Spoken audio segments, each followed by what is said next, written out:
They knew what you needed before you said it. They noticed when you were off. Not just a little off, specifically off. They named the exact feeling you couldn't find words for. And they were right. That precision felt like home, like finally being seen. And then slowly, so slowly you almost missed it, things started going wrong. Not explosively wrong, not in the obvious ways. Just a quiet erosion, a growing sense that something was being taken from you, and you couldn't explain what, or by whom. Because the person doing it was the one who understood you best. That is not a coincidence. This episode is about the dark empath, not the cold manipulator you've been warned about, not the clinical psychopath who feels nothing, something considerably more sophisticated and considerably more common. By the end of this episode, you will understand exactly how empathy becomes a weapon, why it works so effectively, and what it looks like from the inside, so that the next time someone understands you with that particular precision, you will know what questions to ask. The answer is not to stop trusting people who understand you. The answer is to know the difference between someone who understands you to connect and someone who understands you to extract. Every video, every article, every pop psychology breakdown of the dark triad, narcissism, psychopathy, Machiavellianism, tells you the same story. Dark personality types lack empathy. They can't feel what you feel. That's what makes them dangerous. That's the warning sign. Watch for coldness. Watch for emotional unavailability. Watch for the person who seems not to care. That framing is not wrong exactly, but it is catastrophically incomplete because it misses 19.3% of the population. In 2021, Dr. Naja Haim, Associate Professor of Personality Psychology and Psychopathology at Nottingham Trent University, published research that quietly upended the way we should think about dark personalities.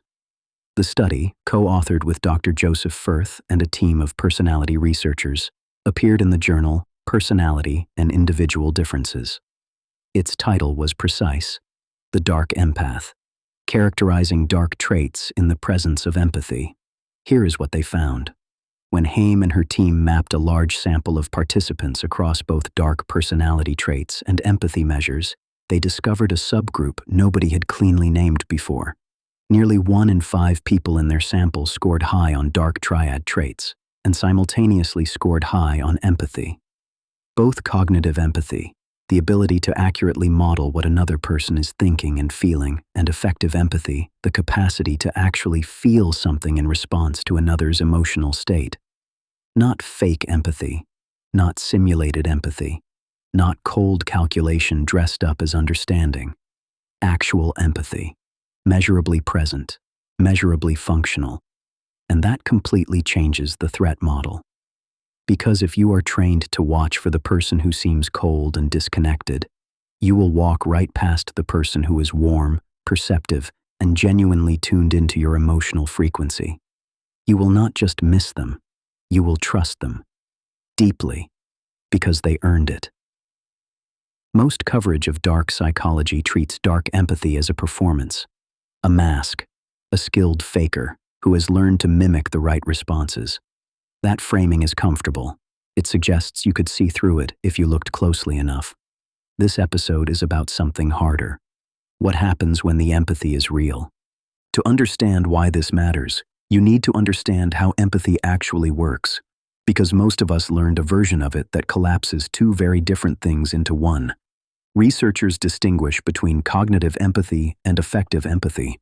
They are not the same capacity, they do not operate in the same neural systems, and they do not produce the same behavioral outcomes. Cognitive empathy is the ability to accurately model another person's mental state, to understand what they are thinking, what they are feeling, why they are reacting the way they are. It is sometimes called perspective taking. It is extraordinarily useful, and it is entirely possible to have high cognitive empathy and no motivation whatsoever to use it for the other person's benefit. Affective empathy is the felt resonance. You are in pain. I feel something. Not just understand something. Actually feel a version of your distress inside my own body. This is what most people mean when they say someone is empathetic. This is what creates the sense of genuine connection. In 2012, researchers Y and Tiliopoulos published one of the first studies to examine both dimensions of empathy across all three dark triad traits simultaneously. Their findings were clarifying. Cognitive empathy was not uniformly absent in dark personalities. In fact, some configurations of dark traits coexisted with functional cognitive empathy, which they noted could help such individuals understand others' feelings without being emotionally affected by them. Understand that framing precisely. Understanding without being moved. Accurate modeling without the response that usually follows accurate modeling. Then, in 2019, Haim and Firth's earlier study, Empathy at the Heart of Darkness, mapped the specific empathy patterns across dark triad configurations and found something important about aggression. The research identified that only affect-related cognitive empathy mediated the relationship between dark traits and relational aggression. Relational aggression, not physical, not overt, relational. The kind that works through social systems, reputation, access, belonging, trust. And then came the 2021 paper. When Haim's team identified dark empaths as a discrete subgroup, they did not find people who used empathy defensively or sparingly. They found people whose indirect aggression scores were actually higher than those of traditional dark triad individuals despite, and this is the key, despite elevated empathy on both dimensions. More empathy, more aggression, hidden behind the empathy. In 2023, Dr. Emanuele Fino at Nottingham Trent extended this work, examining emotional intelligence in the same dark empath population. What he and his team found was that dark empaths were significantly more goal-oriented and reward-seeking than traditional dark triad individuals. Their empathic attunement was not passive or ambient. It was mobilized in service of objectives. Peter Jonassen and Christopher Kroll, writing in 2015, had captured something similar from the narcissism angle. That narcissists with higher empathy scores could use that empathy specifically to acquire what researchers call narcissistic supply, the attention, validation, and emotional sustenance narcissism requires. The empathy didn't soften the extraction. It made extraction easier. This is the architecture of what we are dealing with.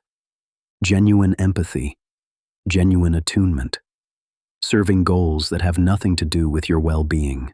Here is what nobody talks about. We assume that empathy and harm exist on opposite ends of a spectrum. More empathy means less capacity to hurt. Less empathy means more potential for damage. The whole framework of dark psychology education is built on that assumption. The assumption is wrong. The preliminary replication data from Haim's work suggests something that should fundamentally reorganize how you think about this. Dark empaths show aggression levels that parallel traditional psychopaths, individuals who by clinical definition score near zero on effective empathy, while simultaneously registering high on both empathy measures. Same aggression. More empathy. Completely different signature. And that difference in signature is not incidental. It is the mechanism. When a traditional dark triad individual causes harm, there are recognizable traces, the coldness, the indifference to your distress, the sense that they never really saw you. In retrospect, even if it takes time, most people can construct a coherent account of what happened. They didn't care. They couldn't. And that account, however painful, gives you something solid to stand on. When a dark empath causes harm, none of those traces exist. Because they did see you. Precisely. They understood your attachment patterns, your fears, your deepest needs. They knew what you needed to hear. They gave it to you. And then they used what they built to take from you in ways so calibrated to your specific vulnerabilities that it barely registered as taking. And when you try to tell the story afterward, you find you can't make it make sense. Because someone who understood you that well couldn't have meant to hurt you. That is not a cognitive failure on your part. That is the mechanism working exactly as designed. The empathy does not reduce the harm. The empathy is what makes the harm deniable, to you, to people around you, and sometimes to the dark empath themselves. This is where I want to be careful. Because if you are watching this and recognizing someone in your life, or recognizing a relationship you are still processing, this is not a casual realization. The reason this pattern is so difficult to recover from is that it attacks the very capacity you would normally use to evaluate it, your trust in your own perception. If someone who knew you so deeply caused you harm, the first thing you question is whether you understood the situation correctly at all. You did. The situation was simply more sophisticated than the frameworks you had been given to understand it. Relational aggression is the primary instrument here, and it operates in ways that are genuinely difficult to name in the moment. Consider this. Someone at work knows you, really knows you. They know you value fairness deeply. They know you struggle with self-doubt in your professional competence, not because you told them, but because they read it from 100 small signals over months. They know you care intensely about being liked by the people you respect. They never raise their voice. They never make an overtly critical comment. What they do is introduce uncertainty at precisely the moments when your confidence is lowest. A well-timed question in a meeting that highlights a gap you are sensitive about, framed as curiosity. An observation shared privately with someone whose opinion you care about, framed as concern. A withdrawal of warmth, so subtle, so brief, so plausibly connected to their own circumstances. At the moment you most need reassurance. None of this is visible. None of it can be reported, documented, or explained to someone who was not inside the relationship.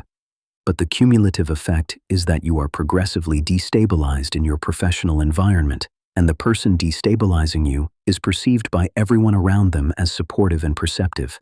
This is what indirect relational aggression looks like when executed with genuine empathic precision. Now extend it into intimate relationships.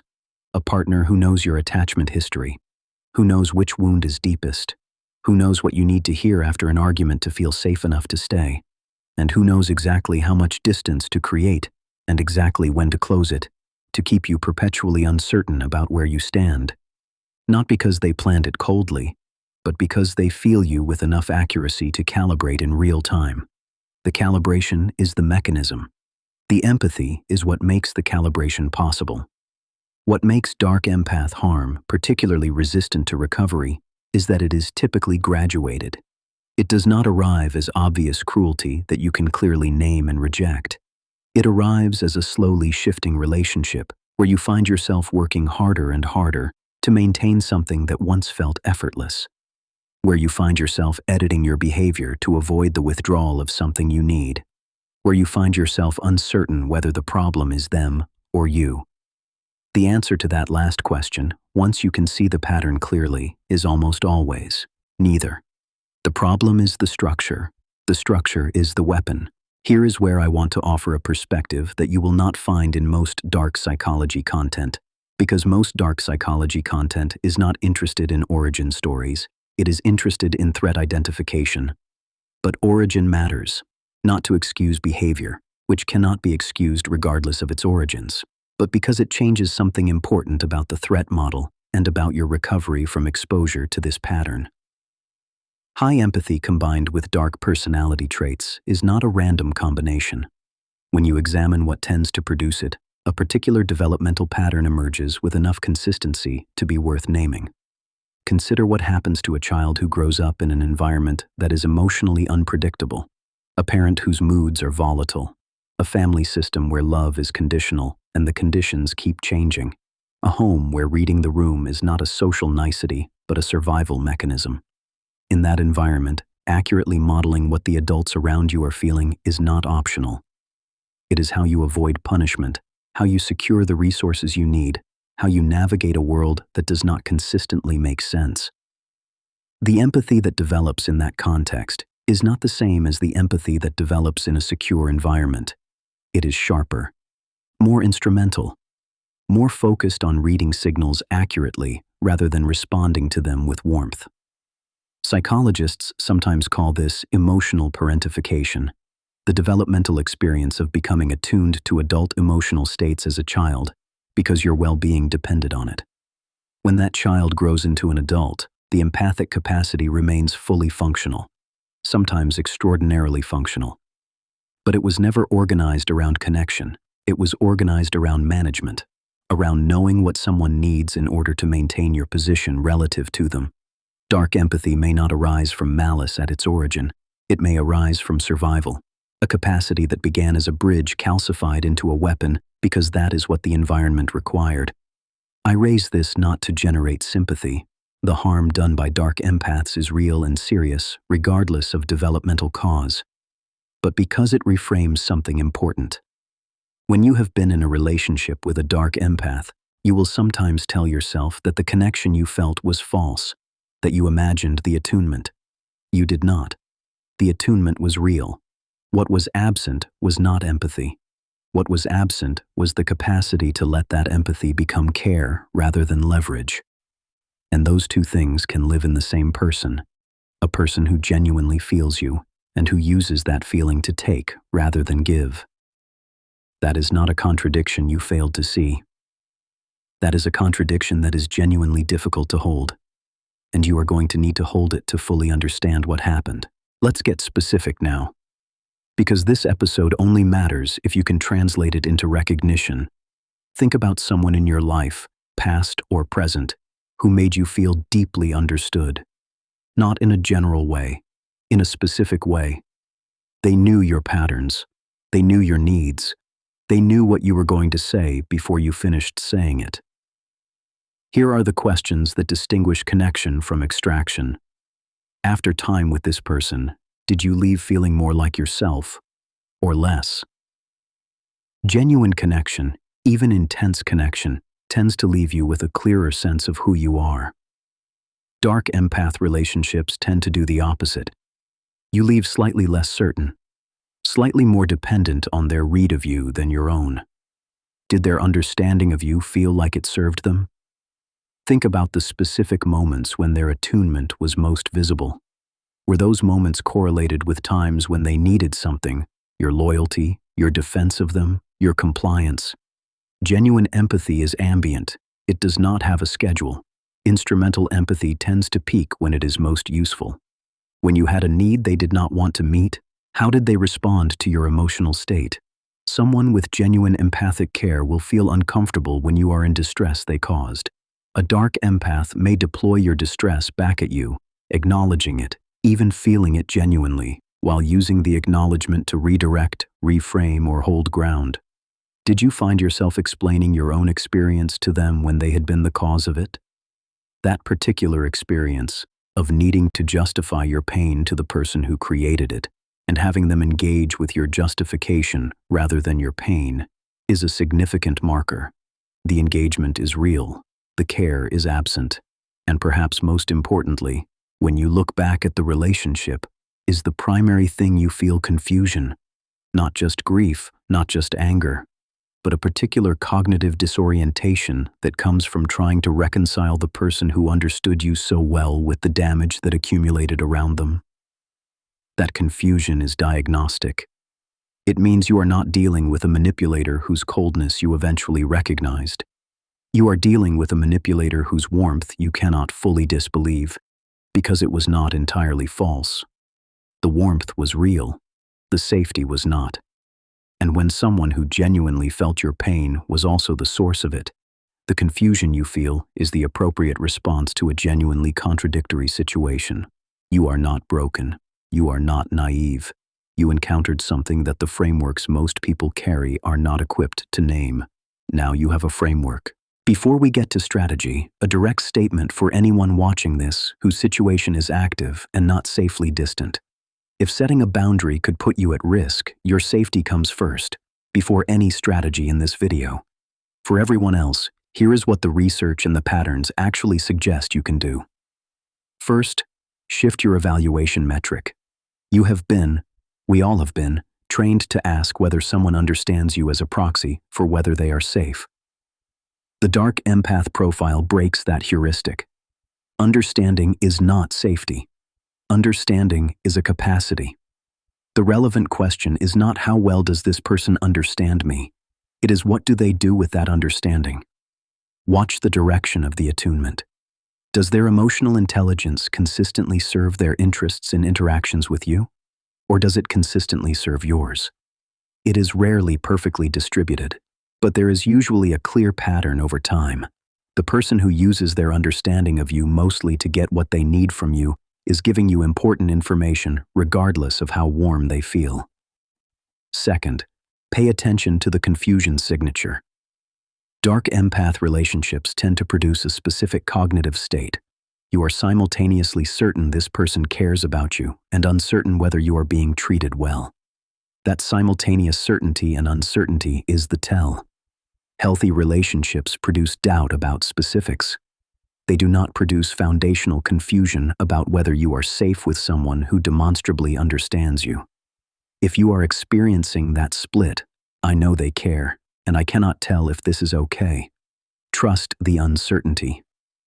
The certainty is the product of genuine attunement. The uncertainty is telling you something the certainty cannot override. Third, rebuild your internal read before you make any major decisions. One of the consistent outcomes of dark empath exposure is that you progressively outsource your self-understanding to the dark empath. They read you so accurately over such a sustained period that your confidence in your own perception erodes.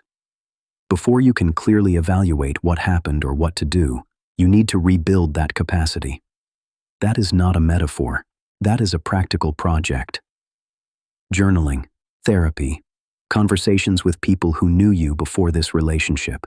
Any mechanism that reconnects you with your own read of your own experience, independent of someone else's narration of it. Fourth, and most importantly, understanding this pattern does not require you to disbelieve the connection you felt. You do not have to decide the relationship was entirely false to protect yourself going forward. You can hold two true things at once. The attunement was real, and it was used against you. The understanding was genuine, and it served their purposes more than yours. The warmth was not entirely performed, and it was not safe. Holding those contradictions is not weakness. It is the accurate account of something genuinely complicated, and having the accurate account, that is where you recover from. Not from the simplified story, from the true one. Dr. Nadia Haim coined a term for what we have covered today. She gave a name to something that had been operating in human relationships for as long as humans have been in relationship, but that nobody had cleanly identified as its own distinct phenomenon. The dark empath. Not the cold villain, not the obvious manipulator, the one who understood you. 19.3% of people carry this configuration to some degree. More common than the textbook psychopath. More common than the clinical narcissist, and considerably harder to see because the thing you would normally use to see it is the thing they are using. The series continues next episode with something that completes what we started here. We have looked at the dark triad from the outside, what it looks like, how it operates, what the research actually says versus what pop psychology says.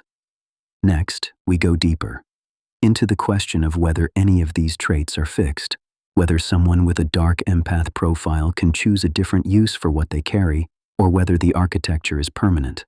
The research answer will surprise you. You now see clearly what a dark empath is. In the next episode, you will understand what, if anything, can change them, and what that means for every relationship in your life where you found yourself hoping